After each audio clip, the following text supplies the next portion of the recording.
On March 11, 2004, bombs went off at 7 train stations in and around Madrid, Spain. 191 people were killed. More than 2,000 people were injured, and among the dead were 3 Americans. The Spanish were able to lift a fingerprint from a bag of unexploded detonators that they found near one of the train stations, but they couldn't find a match. So they sent that print out electronically through Interpol to law enforcement agencies around the world. Our FBI got it, and within a week they said to the Spanish, "We have your man." Brandon Mayfield, a white man, born in Oregon, raised in Kansas, raised as a Christian, a lawyer practicing law in Portland. Spanish said, well, okay. And the FBI started a full court press on its investigation of Brandon Mayfield. They used traditional law enforcement investigative techniques, that is, 24-hour, round-the-clock surveillance. In addition, the government obtained permission from the court to engage in sneak and peek searches of the Mayfield home. In the Patriot Act, which was passed after 9/11, the government was given the authority to go into people's homes on a lower standard than the probable cause that's required for traditional law enforcement warrants, to go into people's homes without giving them any notice whatsoever that they have made the intrusion. And as it turned out, what the FBI did with the Mayfields was go in, they engaged in surveillance, they placed bugs, they took DNA swabs, they took mirror images of the computer hard drives, and photocopied documents and photocopied the front of any number of books. Now, the Mayfields, of course, didn't know that this was going on, but on April 8 of 2004, Mona Mayfield came home from work, put the key in the lock of the front door, turned it, but the door didn't open.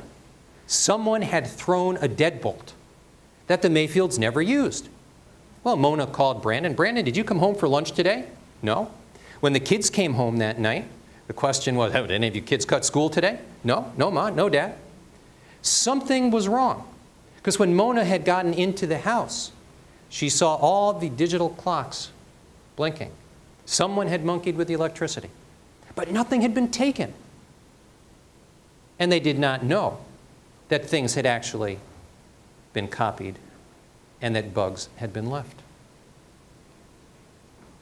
May 6th, Brandon was sitting in his law office. There was a knock on the door, and he was arrested. Brought downtown on a material witness warrant, a warrant that said that he was wanted in connection with these bombings that had happened in Spain, that said that the crimes of interest were crimes which, if he were charged and convicted, would carry the death penalty.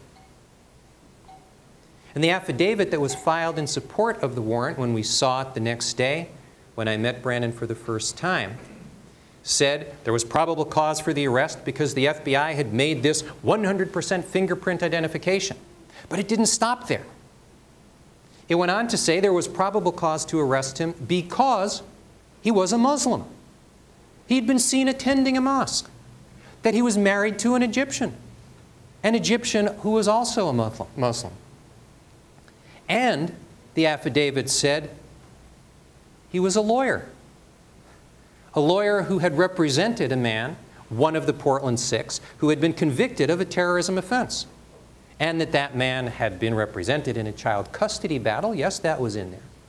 But then the next paragraph really disturbed me, because it said that there was probable cause to arrest Brandon Mayfield because of the views of his client, this man who had been convicted of the terrorism offense.